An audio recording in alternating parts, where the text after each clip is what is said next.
आदिवासी मेला ପାଇଁ ସାମ୍ବାଦିକ ସମ୍ମିଳନୀ।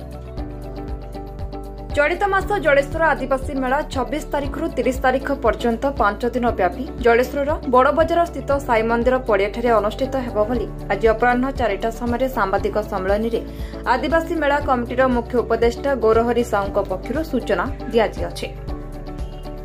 उक्त मेलाରେ ବିଭିନ୍ନ ପ୍ରକାର ସାଂସ୍କୃତିକ କାର୍ଯ୍ୟକ୍ରମ, ସାଧାରଣ ସଭା, ଆଲୋଚନା ଚକ୍ର, ଆଦିବାସୀ ନୃତ୍ୟ, ସଙ୍ଗୀତ, ବିଚିତ୍ର ଓ ସିନେ କଳାକାର ମାନଙ୍କର କାର୍ଯ୍ୟକ୍ରମ ସହିତ ଅନ୍ୟାନ୍ୟ କାର୍ଯ୍ୟକ୍ରମ ଅନୁଷ୍ଠିତ ହେବ।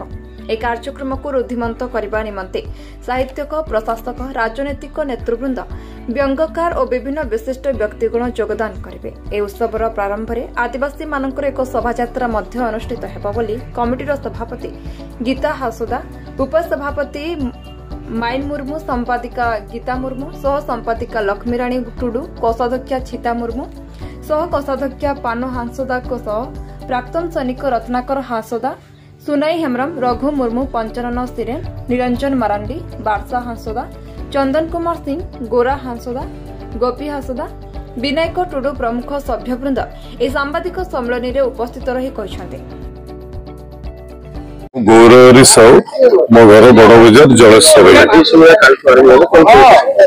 गत वर्ष आदिवासी मेला होता ए वर्ष द्वितीय वर्ष पड़ा जलेश्वर बड़बजार छक आम बालेश्वर जिले में द्वितीय वर्ष जलेश्वर आदिवासी मेला होली आम आरंभ 5 दिन आदिवासी मेला हम। प्रत्येक दिन कार्यक्रम आदिवासी संस्कृति, कला, परंपरा, खाद्य, नृत्य, पोशाक सबुथ परंपरार कार्यक्रम रही। प्रथम 4 दिन भी आकर्षणीय मेलोडी फेलोडी सब रोचे आदिवासी संस्कृतिर। शेष दिन आदिवासी यात्रा रोचे सब फ्री ऑफ।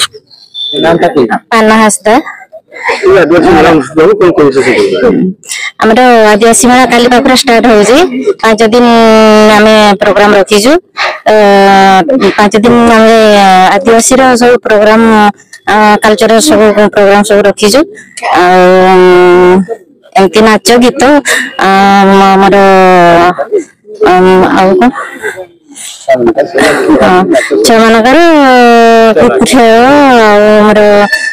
बड़ मानकर भी आमर रखाई सब विभिन्न कंपिटिशन रखाई। जलेश्वर मनोज कुमार भांग रिपोर्ट बी न्यूज।